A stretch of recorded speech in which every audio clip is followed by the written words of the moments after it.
Olá, paz do Senhor Jesus!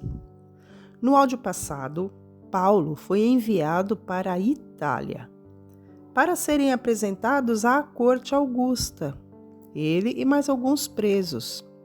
A viagem, porém, se mostra um tanto difícil. E estamos agora no capítulo 27 de Atos dos Apóstolos. E o versículo 9 diz assim: Passando muito tempo e sendo já perigosa a navegação, pois também o jejum já tinha passado, Paulo os admoestava. Este jejum é uma referência ao dia da expiação no final de outubro ou início de setembro. Ele é chamado de Yom Kippur, que é o dia do perdão. Neste dia, os judeus deixam de se alimentar, de se banhar, de trabalhar. Eles se dedicam totalmente à reflexão e pedir perdão pelos seus pecados, contra Deus ou contra outras pessoas. E aqui neste versículo diz assim, que passando o jejum, Paulo os admoestava, dizendo-lhes: Varões, vejo que a navegação há de ser incômoda e com muito dano, não só para o navio e a carga, mas também para a nossa vida. Mas o centurião cria mais no piloto e no mestre do que no que dizia Paulo. E como aquele porto não era cômodo para invernar, os mais deles foram de parecer que se partisse dali para ver se podiam chegar a Fenice, que é um porto de Creta, que olha para a banda do vento da África e do Coro, para invernar ali. E, soprando o vento sul brandamente, lhes pareceu terem já o que desejavam. E fazendo-se de vela foram de muito perto, costeando Creta. Mas não muito depois, deu nela um pé de vento chamado Euroaquilão. Poxa, deram nome ao vento? Não. O significado de Euroaquilão é ventos opostos. É uma combinação de dois nomes comuns. O grego euro, que significa vento do sudoeste, e o hebraico aquilão, que significa vento do norte. E então, juntos, estes nomes formam uma combinação de ventos opostos, euroaquilão. Interessante, né? E, sendo o navio arrebatado e não podendo navegar contra o vento, dando de mão a tudo, nos deixamos ir à toa.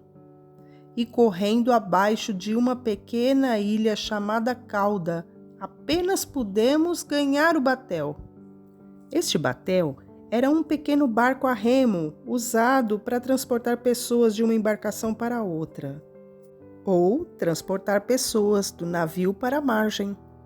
E, levado este para cima, usaram de todos os meios, cingindo o navio, e temendo darem à costa de Sirte, amainadas as velas, assim foram à toa.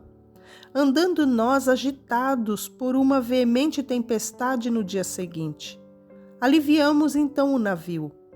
E ao terceiro dia, nós mesmos, com as próprias mãos, lançamos ao mar a armação do navio. E não aparecendo havia já muitos dias, nem sol nem estrelas, e caindo sobre nós uma não pequena tempestade, fugiu-nos toda a esperança de nos salvarmos. Havendo já muito que se não comia, então Paulo, pondo-se em pé no meio deles, disse: Fora, na verdade, razoável, ó varões, ter-me ouvido a mim e não partir de Creta. E assim evitariam este incômodo e esta perdição. Mas agora vos admoesto que tenhais bom ânimo, porque não se perderá a vida de nenhum de vós, mas somente o navio. Porque esta mesma noite o anjo de Deus, de quem eu sou e a quem eu sirvo, esteve comigo. E ele disse: Paulo, não temas, importa que sejas apresentado a César. E eis que Deus te deu todos quantos navegam contigo. Portanto, ó varões, tende bom ânimo, porque eu creio em Deus que há de acontecer assim como a mim me foi dito. É, contudo, necessário irmos dar numa ilha.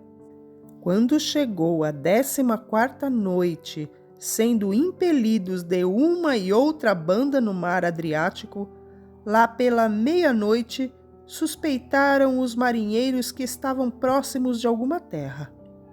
E lançando o prumo, acharam 20 braças, quer dizer, mais ou menos 36,5 metros.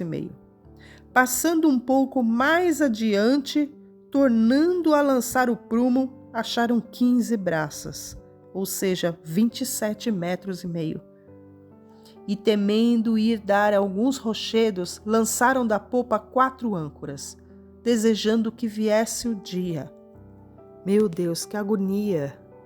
É a 14ª noite, fazem 14 dias que eles estão no meio de uma tempestade e está frio. Lembra que eles saíram de lá porque o porto não era cômodo para invernar? Estava frio. Nós estamos agora no verso 29 do capítulo 27. Amanhã, então, continuaremos a nossa leitura. Amém?